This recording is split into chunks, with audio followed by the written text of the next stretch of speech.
FIU के निदेशक विवेक अग्रवाल ने ईएजी की 41वीं प्लीनरी बैठक की तैयारियों की समीक्षा की। ब्रिलियंट कन्वेंशन सेंटर में रखी थी समीक्षा बैठक। वित्त मंत्री निर्मला सीतारमण भी होंगी शामिल। मेहमानों की खातिरदारी से लेकर शहर की ब्रांडिंग से जुड़े विषयों पर हुई चर्चा। फाइनेंस इंटेलिजेंस यूनिट एफआईयू के निदेशक एडिशनल रेवेन्यू सेक्रेटरी विवेक अग्रवाल की अध्यक्षता में हुई बैठक में अधिकारियों की ओर से कई सुझाव आए। फाइनेंस इंटेलिजेंस यूनिट के निदेशक विवेक अग्रवाल ने बताया, 25 से 29 नवंबर तक 5 दिन दुनिया के 200 डेलीगेट्स होंगे इस बैठक में शामिल। भारत के लिए भी ये बैठक बेहद अहम होगी। वहीं शहर को अपना कल्चर और पहचान दुनिया तक पहुंचाने का मिलेगा मौका। अपनी होटल्स में पहुंच जाए, अरेंजमेंट रखें, जिसको लेना ले ले, but we don't want to hold them at the airport. We want them to get out of the airport and go to the hotels as quickly as possible. तो वो आप उस तरह से उसका मैनेज करें। आपका अरेंजमेंट अच्छा है, आपको स्टैगर करके रखना पड़ेगा। जैसे आपने 3 टीम्स बनाई हैं, तो फ्लाइट टाइमिंग्स अपने को पता है और अपने को ये भी पता है कि कोई दूसरी फ्लाइट से नहीं आएगा, सिर्फ बॉम्बे और दिल्ली की फ्लाइट से ही आएंगे। 90% दिल्ली की फ्लाइट से आएंगी, 10-15% मुंबई की फ्लाइट से आएंगी। तो वो टाइमिंग अपने को पता है। तो जो टीम्स का ड्यूटी चार्ट है उसी तरह से कॉन्सेंट्रेट करके लगा लीजिए। अदरवाइज इंदौर से तो सभी जगह फ्लाइट्स हैं, गोवा भी जा रही हैं, बाकी जगह भी जा रही हैं। कुछ गेस्ट ऐसे होंगे जो रुक जाएंगे और किसी को गोवा जाना है, कहीं जाना, वो फिर अपना अरेंजमेंट कर लेंगे। उनको एयरपोर्ट तक ड्रॉप होटल कर देगा और उसके आगे जो अपना अरेंजमेंट कर लेगा। तो आई थिंक ये ठीक से अरेंज हो जाएगा। डायरेक्टर साहब, आपका सिर्फ ये है कि जो पॉइंट्स ऑफ अरेंजमेंट है वो आप ठीक से करा देंगे। विश्व भर में मनी लॉन्ड्रिंग और टेरर फाइनेंसिंग को रोकने के लिए एक वैश्विक संस्था है जिसको फाइनेंशियल एक्शन टास्क फोर्स कहते हैं। फाइनेंशियल एक्शन टास्क फोर्स का रीजनल ग्रुप है यूरेशिया ग्रुप, जिसमें central Asian republics, India, China, Russia और ऑब्जर्वर्स जैसे जापान, अमेरिका, ये सब उसके मेंबर्स हैं। इसकी साल में 2 बार प्लीनरी मीटिंग्स होती हैं। तो इस बार की जो प्लीनरी मीटिंग है वो इंदौर में हो रही है, जिसमें विश्व भर से करीब 200 इंटरनेशनल डेलीगेट्स आएंगे और जो विश्व में और इस रीजन में विभिन्न प्रकार के मनी लॉन्ड्रिंग और टेरर फाइनेंसिंग के रिस्क हैं उसके ऊपर चर्चा करेंगे, उसको काउंटर करने के लिए स्ट्रैटेजी बनाएंगे।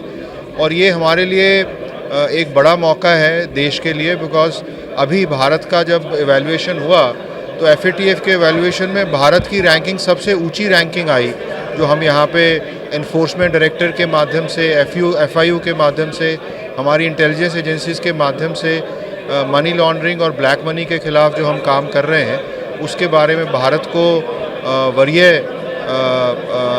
माना गया।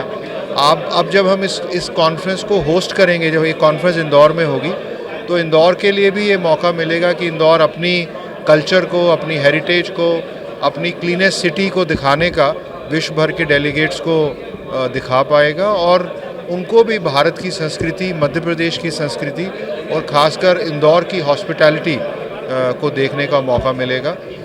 ये कॉन्फ्रेंस 5 दिन चलेगी, 25 नवंबर से लेके 29 नवंबर तक, और इसमें विभिन्न प्रकार के कार्यक्रम होंगे, जिसमें शहर के विभिन्न स्थानों का भ्रमण भी होगा, ट्री प्लांटेशन की ड्राइव भी होगी और साथ साथ जो कॉन्फ्रेंस के विचार विमर्श हैं वो भी। जितना हम इंदौर के बारे में विश्व के लोगों को जानकारी दे सकें, उतना ही शहर की ब्रांडिंग और शहर में इन्वेस्टमेंट का जो एटमॉस्फेयर है वो इम्प्रूव होता है।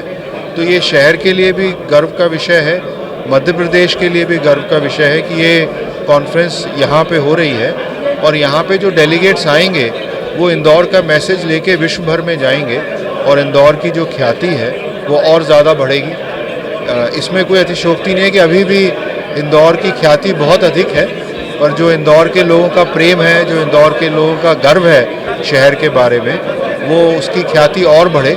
इसके लिए हमें और ज़्यादा से ज़्यादा प्रयास करते रहने चाहिए। उसी प्रयास का एक पहलू है कि हमने ये कॉन्फ्रेंस को होस्ट करने के लिए इंदौर को चुना।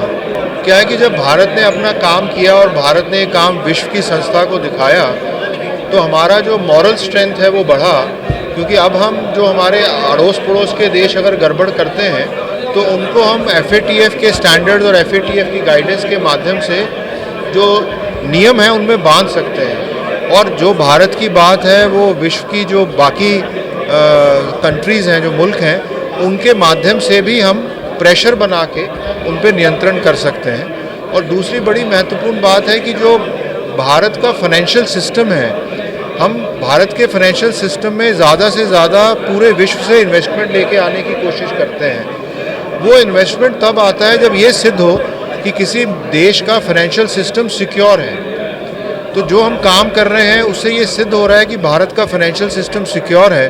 अगर विश्व की संस्थाएं भारत में आके इन्वेस्ट करती हैं, चाहे वो हमारे शेयर मार्केट में इन्वेस्ट करें, चाहे हमारे यहाँ पे फॉरेन डायरेक्ट इन्वेस्टमेंट आए, नई फैक्ट्रीज लगे, नया उद्योग आए, उन सब में अगर वो इन्वेस्ट करते हैं भारत में, तो भारत का लीगल एनवायरनमेंट ऐसा है, कानूनी व्यवस्था ऐसी है कि उनकी इन्वेस्टमेंट सिक्योर है। तो फाइनेंशियल सिक्योरिटी अगर किसी देश की सिद्ध होती है तो उससे फाइनेंशियल इन्वेस्टमेंट का फ्लो बढ़ता है। तो वो उस पूरे प्रयास में ये भी एक कड़ी है कि जब कॉन्फ्रेंस देश में होती है तो देश के सिस्टम्स को जो बाहर के डेलीगेट्स हैं वो आके देखते हैं और समझते हैं, और जब वो मैसेज वापस लेके जाते हैं तो उन देशों के इन्वेस्टर्स को अपने देश में आने की एक अश्योरेंस मिलती है कि भारत में इन्वेस्ट करेंगे तो वो एक अच्छे लीगल एनवायरनमेंट में और सिक्योर एनवायरनमेंट में तरक्की कर सकते हैं।